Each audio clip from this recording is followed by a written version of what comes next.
a compartir entre todos.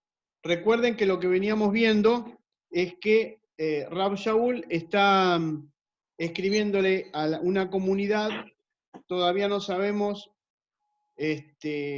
cuánta gente judía y cuánta gente gentil hay, que generalmente los cristianos hablan de que era 50 y 50, lo cual no lo sabemos. También sabemos que no podían haber gentiles porque esta no es una comunidad que él la fundó. En todo caso tiene que haber prosélitos, que es una cosa totalmente diferente.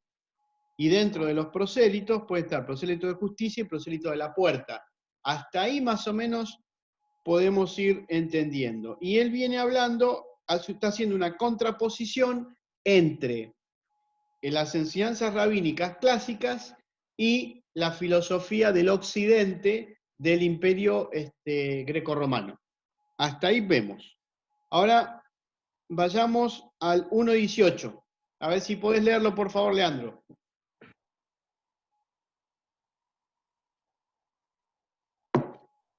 Bueno, ahí vamos. En efecto, la ira de Dios se revela desde el cielo contra la impiedad y la injusticia de los hombres, que por su injusticia retienen prisionera la verdad. Muy bien. La ira de Dios se revela desde el cielo contra la impiedad e injusticia de los hombres, que detienen con injusticia la verdad. ¿Cómo se puede detener con injusticia la verdad? Con cohecho, soborno. Bien, ¿qué otra idea? ¿Qué es la verdad? Uy.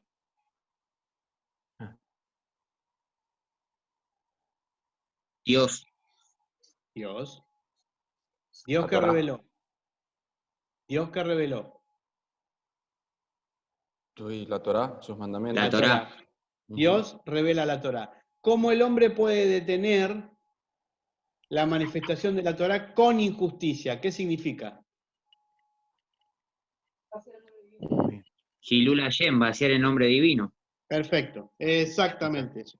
Idolatría, asesinato y Moralidad sexual. Con esas tres cosas se vacía el nombre divino. Entonces la verdad queda, la verdad como concepto, como presencia divina, queda anulada. Okay. Versículo 19. Voy. Sí. Porque todo cuanto se puede conocer acerca de Dios está patente ante ellos, Dios mismo se lo dio a conocer. Wow, ¿qué estás leyendo? ¿La católica? Sí. Ok, Sí, ¿otra versión? A ver.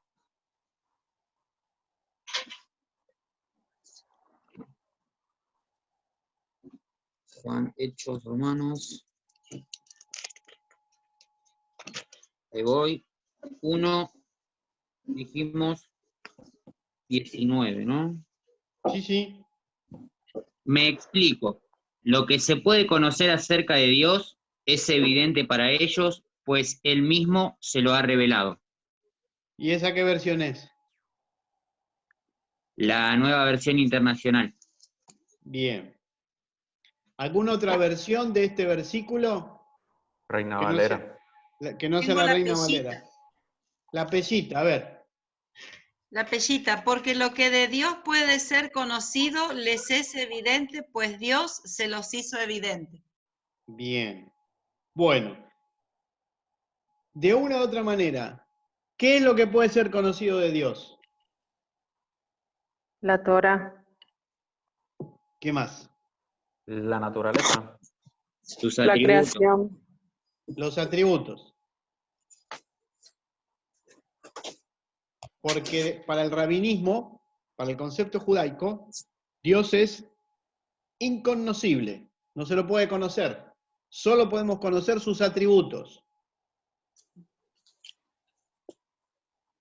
Por lo tanto, solo conocemos de Dios lo que Él ha manifestado. Lo que Él no ha manifestado, no conocemos de Él. Tan simple como eso. Esto es en oposición a todo el pensamiento griego. El pensamiento griego define mediante la lógica cómo es la divinidad. De ahí surge, posteriormente, la teología. Teo Dios, logía estudio. El estudio de Dios. El hombre estudia a Dios y el hombre lo define a Dios. Eso es una manera de pensar. Eso es el cristianismo. No importa si es catolicismo, evangélico, protestante, metodista, anglicano, todo el catolicismo, todo el cristianismo, basado en la filosofía griega, en los sabios griegos, definen a Dios. Dios es esto, Dios es el otro, Dios es aquello. Todos los que han estudiado algún cursito en una iglesia les han enseñado teología de esa iglesia, en la cual se define qué es Dios, quién es Dios, cómo es Dios y todo lo demás. Para el pueblo judío solamente podemos conocer los atributos que Él ha manifestado. Y los atributos es su acción en la vida del hombre y en la naturaleza. Es todo lo que podemos conocer de Él. Por lo tanto, hay una parte de la divinidad que no accedemos a conocerla. Justamente por eso es Dios. Por eso es considerado el eterno, el innombrable, el nombre, lo que no se puede nombrar. Entonces le decimos el nombre. Bien. Por lo tanto, Rav Shaul está contra cultura. Lo que él está haciendo es contra la cultura. Porque él sabía que en esa Keilah la gente venía de la cultura a la cual él dice, nosotros no creemos de esta forma, creemos otra cosa. Vivimos bajo otros parámetros. Bueno, 1:20. Voy, porque desde la creación del mundo, las cualidades invisibles de Dios, es decir, su eterno poder y su naturaleza divina, se perciben claramente a través de lo que Él creó, de modo que nadie tiene excusa. Ahí está diciendo lo que les he dicho antes. Si vemos la creación, vemos al autor de la creación, lo que Él ha manifestado de sí mismo. Hasta ahí. Versículo 21. A pesar de haber conocido a Dios, no lo glorificaron como a Dios, ni le dieron gracias, sino que se extraviaron en sus inútiles razonamientos y se les oscureció su insensato corazón. ¿Y cómo es que pudieron conocer a Dios? A través de la entrega de la Torá. No, porque está hablando de los sabios griegos. A través de la observación de la naturaleza. Muy bien. A través de la observación de la naturaleza, pudieron haber comprendido las manifestaciones divinas, los atributos divinos. Pero se extraviaron en dos cosas. En dos cosas se extraviaron. La razón y la emoción. Okay. O sea, no comprendieron los dos grandes pilares, Midat Adin, Midat Arhamim, el atributo de justicia y el atributo de misericordia. ¿Y por qué no lo comprendieron? Versículo 22.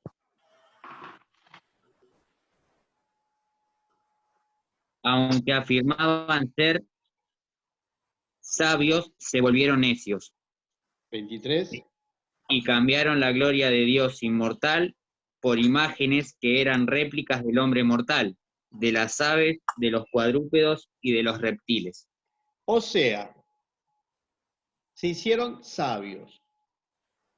Y acá hoy otra contraposición cultural.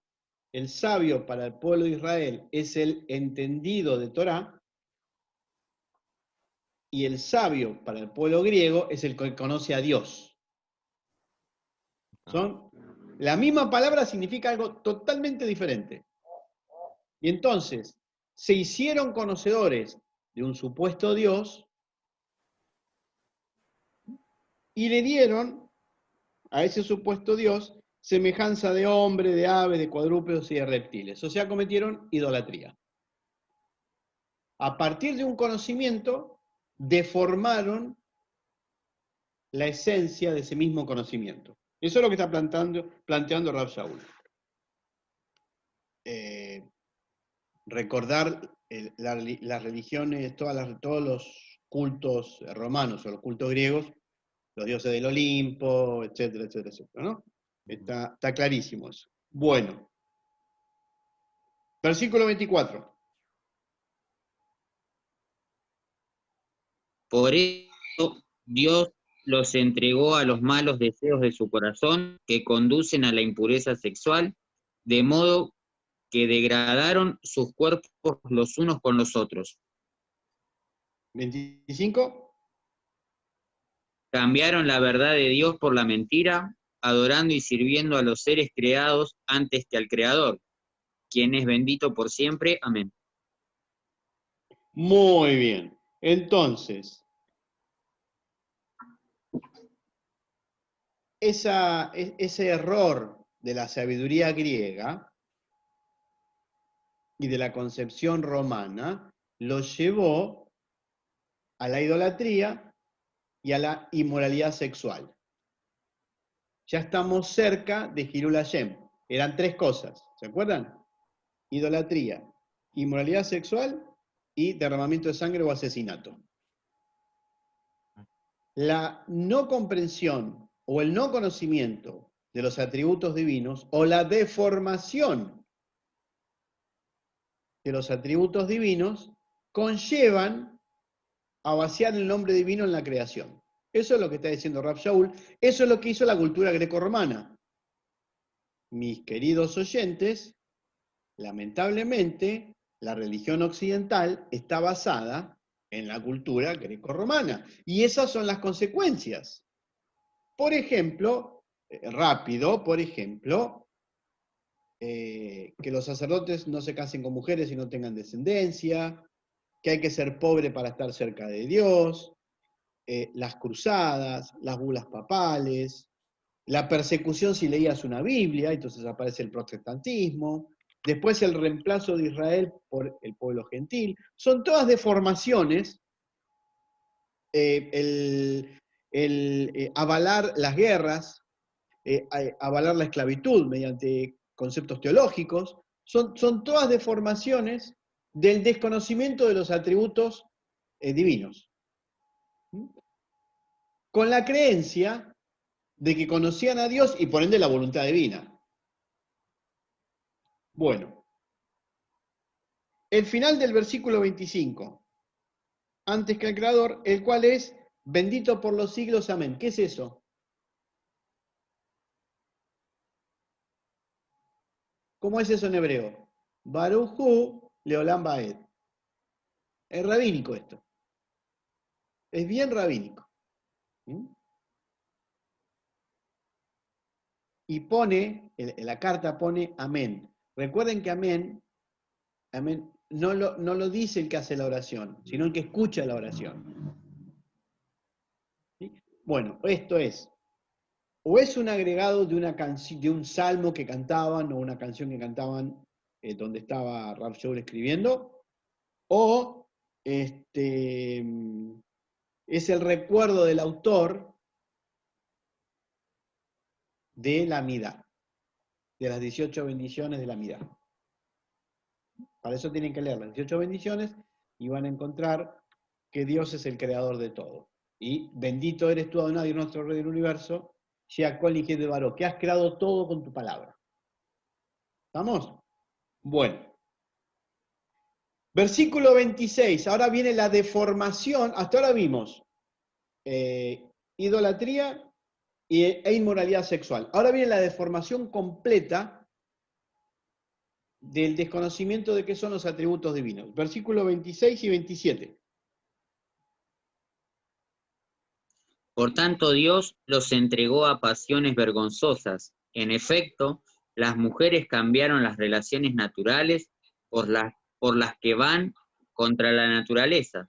Asimismo, los hombres dejaron las relaciones naturales con la mujer y se encendieron en pasiones lujuriosas los unos con los otros.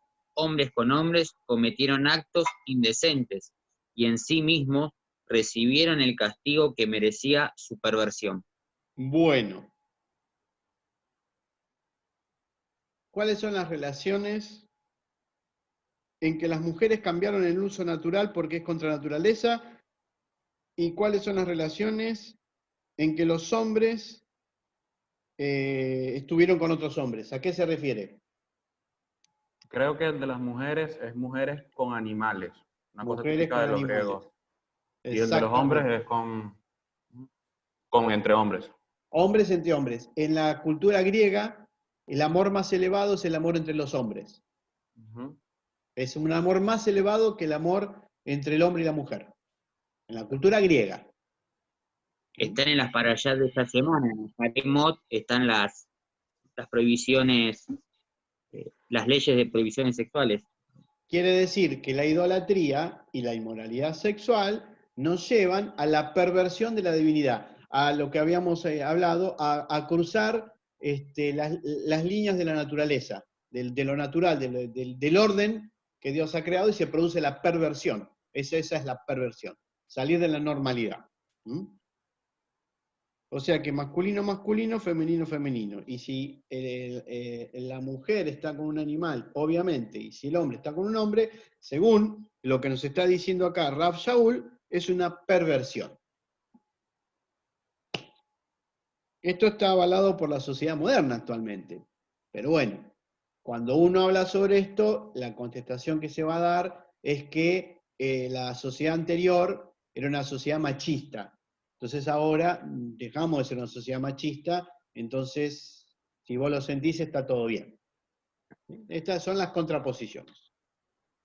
En ese sentido la Torá es clara, no hay que cruzar las líneas. Bueno, vamos a empezar a ver las consecuencias de todo esto. Seguimos con consecuencias. Versículo 28.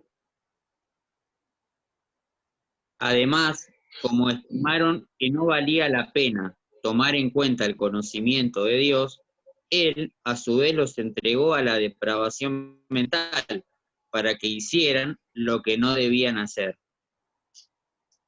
29.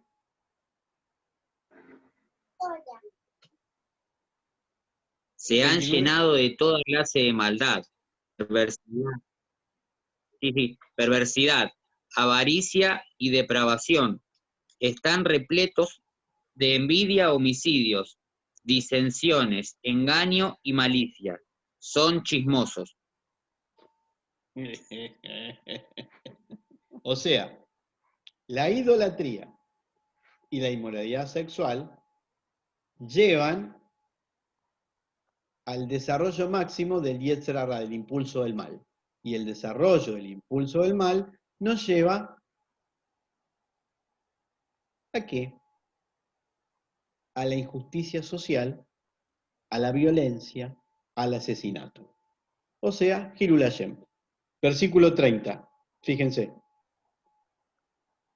Calumniadores, enemigos de Dios, insolentes, soberbios y arrogantes.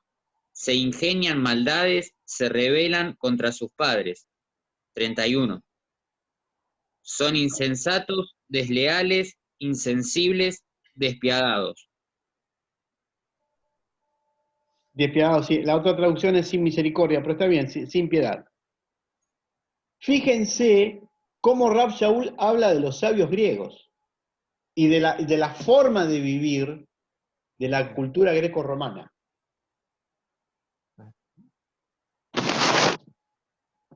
Murmuradores, detractores, aborrecedores de Dios, injuriosos, soberbios, no importa la traducción. Inventores de males, desobedientes a los padres, necios, sin afecto natural, implacables, sin misericordia. O sea, no son seres espirituales. Recuerden que Dios, cuando creó a Adán, lo creó con Yetzarim, impulso del bien, impulso del mal. E insufló hálito de vida en nuestro interior. Si nosotros desarrollamos el impulso del bien, nuestra neshama, nuestra alma interior, nuestra alma espiritual, se enciende. Si nosotros desarrollamos nuestro Yetzer Hara, nuestro impulso del mal, vaciamos nuestro ser de la presencia divina. Vaciar nuestro ser de la presencia, nuestro ser de la presencia divina, implica cometer, inevitablemente terminamos cometiendo tres cosas: idolatría, inmoralidad sexual, y terminamos cometiendo derramamiento de sangre, que son los extremos. Esa es la consideración que tiene Rav Shaul de los sabios. Los sabios son los griegos y los romanos. Bien. Versículo 32 para cerrar el cuadro.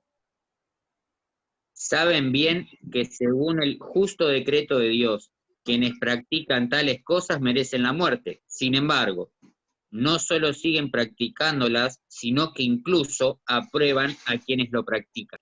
Ahora, ¿cómo es que saben bien? ¿Por qué afirma que los sabios que conocen a Dios, estos sabios que conocen a Dios, saben que está mal, pero lo hacen? Y no solamente lo hacen, sino que lo enseñan y que además felicitan a los que hacen lo que ellos hacen. ¿Cómo puede ser esto? ¿Cómo pueden conocer a Dios?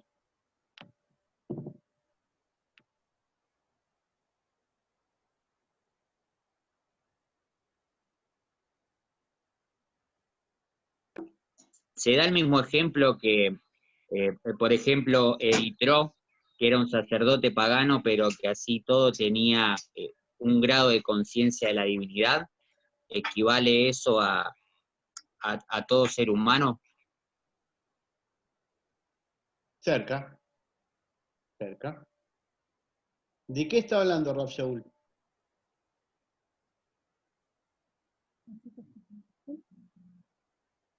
Lo que es interesante, no importa lo malo que seas, porque, a ver, cuando él plantea las tres cosas plantea, las tres cosas: inmoralidad sexual, idolatría y asesinato, o derramamiento de sangre, o super injusticia, o lo que ustedes quieran. Dice, pero saben, conocen a Dios, igual lo hacen. Esto es similar, es lo mismo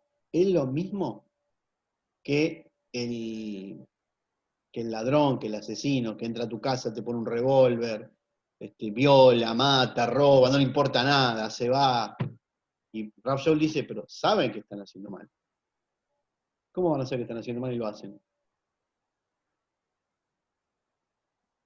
Usted al principio dijo que la naturaleza misma les enseñaba quién era Dios. ¿Sí?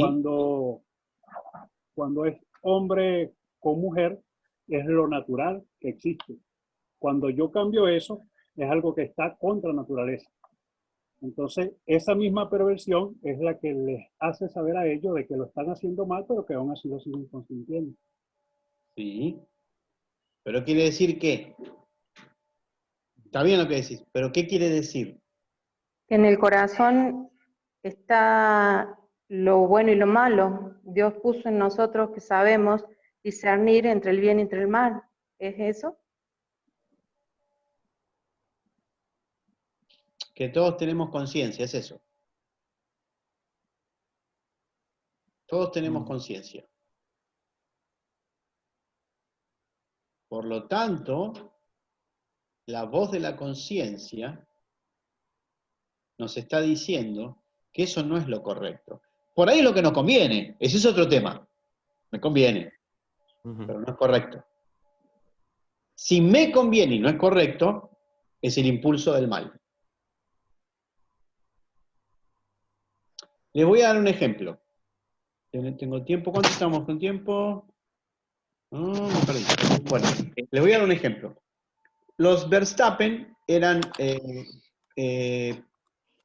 grupos, hubo 4 grupos de nazis que se encargaron, los enviaron a la Europa Oriental para ir a buscar las aldeas judías y fusilar, matar a todos los judíos, ver la forma de matarlos a todos. Entonces, bueno, entraron a matar, historia conocida.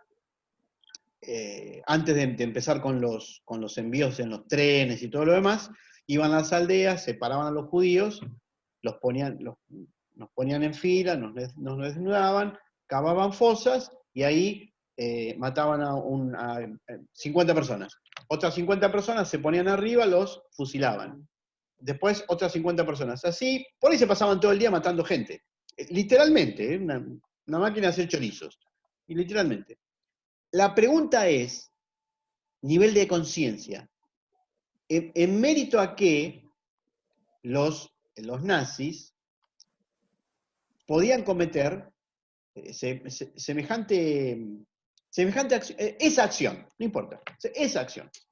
Porque si vos tenés una ideología de un partido político o de una guerra, y del otro lado vos tenés una persona con un arma o vestido con otro uniforme y con otra bandera, o te mato o lo matás, es la guerra, es más entendible. No lo valo, pero es más entendible. Pero vas a otro país y agarrás una mujer embarazada, un anciano, un niño de 5 años y le pegás un tiro. Y después le pegás a otro, después le pegás a otro. Bueno, entonces, y los alemanes no querían que queden reportes sobre todo esto. ¿Por qué no querían que queden reportes sobre todo esto? Para que no se sepa. ¿Y por qué no tenía que saberse? Si ellos estaban supuestamente haciendo un bien a la humanidad, para que la sociedad no se horrorice. ¿Y qué te importa si la sociedad se va a horrorizar si vos estás haciendo un bien? No, la sociedad tendría que felicitarte. Entonces, hay algo que no funcionaba. ¿Me entienden lo que estoy planteando? Hay algo que no... se convirtieron en asesinos de asesinos. Pero esto, los de Verstappen, no eran gente que sacaron de las cárceles y crearon un arma. Eran todos universitarios, generalmente con doctorados. O sea, gente muy inteligente, que se convirtieron en asesinos en masa. Uno de los 4 generales que estuvo a cargo, terminada la guerra, pasados 10 años, se entregó solo para que lo juzguen.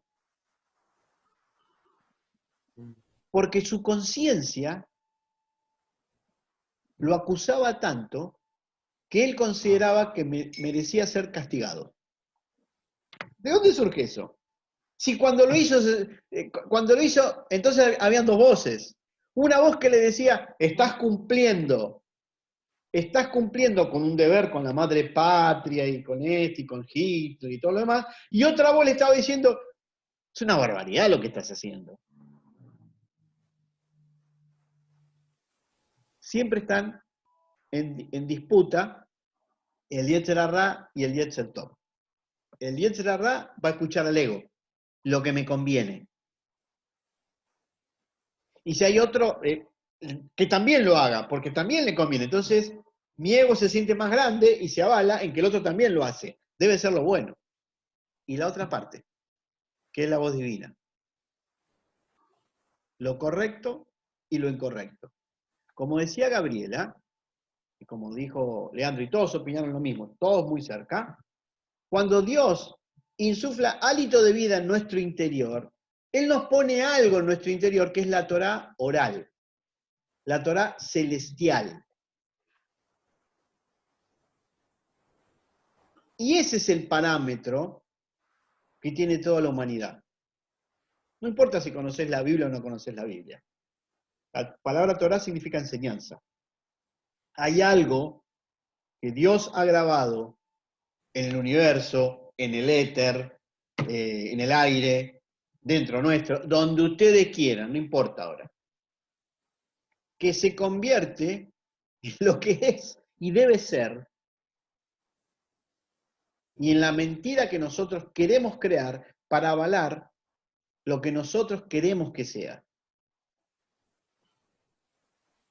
Por eso, como siempre les digo, y me gusta mucho la mirada universal, no importa de qué religión sos, importa qué intención tenés.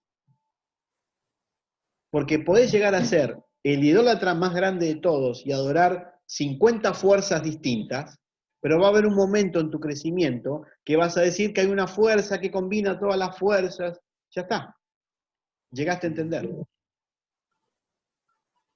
Y podés ser el gran conocedor de la Torá y ver una persona que necesita algo y no atenderlo porque no te interesó.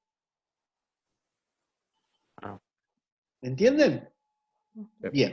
Entonces, no hay acción que no esté vista por el cielo. Y en nosotros siempre hay un reflejo de lo que el cielo está esperando que hagamos.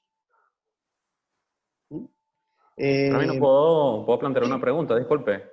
Y Sí, este caso de estos asesinos seriales, gente que tiene psicosis, que en sí. entrevistas ellos admiten las cosas que han hecho y muchas veces dicen, no siento ninguna culpa, de verdad no me importó, no tengo ninguna carga de conciencia ni nada por el estilo. ¿Qué pasa en esos casos? Mirá, esos son los extremos más grandes. Se les suelen llamar psicópatas y se les suelen llamar sociópatas.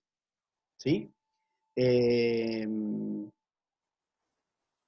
En el fondo, como te voy a responder como psicólogo, porque me estás preguntando, una pregunta sobre psicología es esto, lo que estás preguntando. Yo no creo que no tengan remordimiento. Lo que sí creo es que no tienen registro de emoción. Entonces, no tienen registro de emoción de que, no sé, el violador, de niños, de niñas. Para el violador, la niña es un objeto que le da placer. No es una niña de 5, 9, 12 años, es un objeto que le da placer. Y él quiere placer en ese momento y se terminó. No tiene control de los impulsos, ya está. Fue, la violó y se terminó, después la tira, la mata, le corta el cuello, cualquier cosa. Es como un objeto, como una muñeca de plástico. Entonces vos le preguntás a ese caso en particular, decís, yo, sí, ella gritaba y le dolía, pero, ¿y vos qué sentiste? Mucho placer. Yo, la verdad que hermoso. Ajá. Y nunca te va a decir que tiene remordimiento. Como no puede no puede empatizar con el otro, si empatiza, si tiene la emoción del otro, no va a violar a una niña o un niño. No lo va a hacer. Tampoco puede empatizar con su propia emoción. Y como no puede empatizar con su propia emoción y quiere defender su acto, ¿qué te va a decir?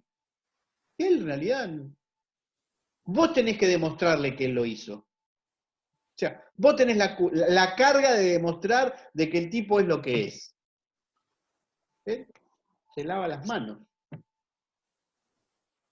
O sea, se miente a sí mismo. Pero que se miente a sí mismo no quiere decir que no tenga culpa, porque la pregunta es, ¿y por qué te escondiste de la policía? Porque siempre se esconden de la policía. ¿Por qué lo haces? Porque hay una carga social, porque la sociedad te va a hacer... ¿Y por qué la sociedad te va a hacer tal cosa? Ah, entonces en algún lugar de tu retorcida mente hay algo que te dice que los demás se van a enojar. ¿Y por qué se van a enojar los demás? ¿Qué fuiste a comprar el pan? No, violaste a una persona. Entonces hay algo que te está diciendo en tu interior, un interior muy retorcido, pero interior al fin y al cabo, de que la acción que cometiste no es la correcta. ¿Por qué Hitler, por ejemplo, sigamos el caso, por qué Hitler se suicidó y no se entregó para explicar a todo el mundo sus grandes lineamientos políticos? El tipo se lavó las manos, perdió la guerra, destruyó a todo su país, se mató él y otra cosa. Hay un grado de culpa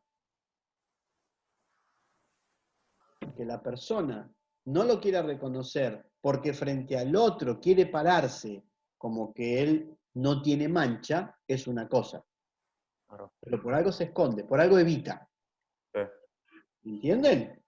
Son personas muy particulares, son extremos, pero aún los extremos nos muestran que la voz divina siempre está. Siempre está la voz divina. Siempre se manifiesta. No importa la cultura.